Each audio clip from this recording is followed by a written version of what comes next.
Waandishi wa habari za saizi. Hawa madiwani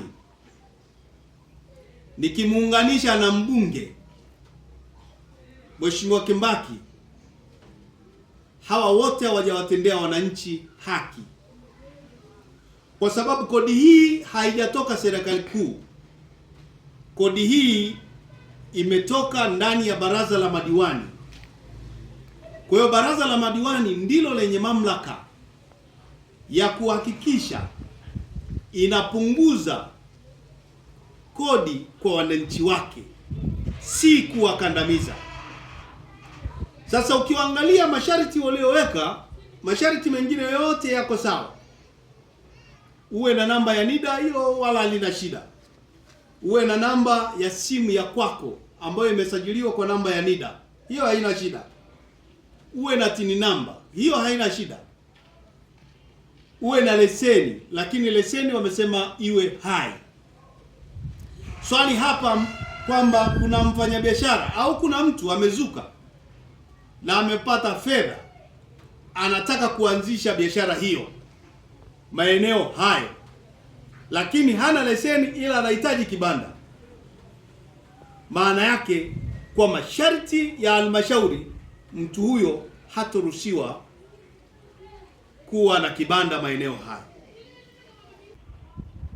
TRA wao wana jambo moja. Inawezekana ukaanzisha biashara, wakaja kukutembelea, wakaangalia biashara yako inaendeleaje kwenye eneo hilo, wakaanza kukadiria kutokana na biashara yako itakavyokuwa inaendelea. Kwa hiyo tunawataka hawa madiwani na mbunge ambao wamepewa mamlaka na ibara ya 8, ibara ndogo ya kwanza A mpaka D, wananchi hao ndio wamewaweka hapo, wametokana na wananchi. Kwa hiyo wasiendelee kuwakandamiza wananchi kwa kuwatoza kodi kubwa. Sisi kama Chadema siku zote lazima kodi iwe rafiki kwa wananchi, lakini kwa wafanyabiashara, ili iwe rahisi hawa wananchi kulipa kodi kwa urahisi zaidi. Kwa hiyo hili tunamuomba na tunamshauri mkuu wa wilaya, hii ni wilaya yake, tunamshauri aangalie hili jambo vizuri. Lakini najua CCM wanakwenda kupoteza kura hapo, na wanaenda kupoteza uaminifu kwa wananchi.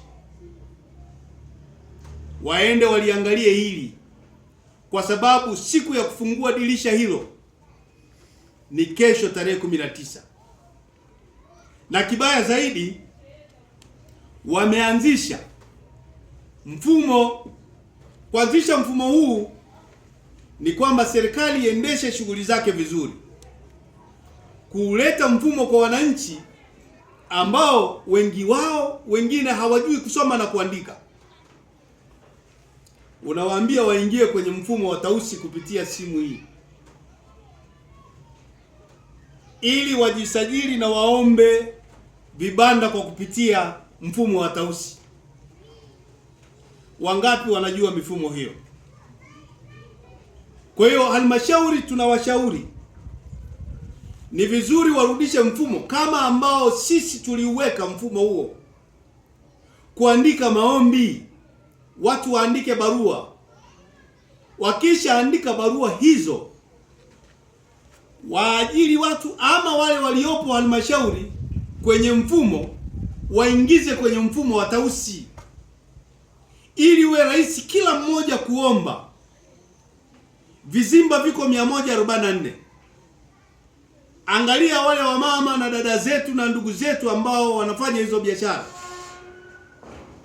kaka zetu na baba zetu na ndugu zetu wanaofanya hizo biashara. Hebu angalia wangapi wana smartphone.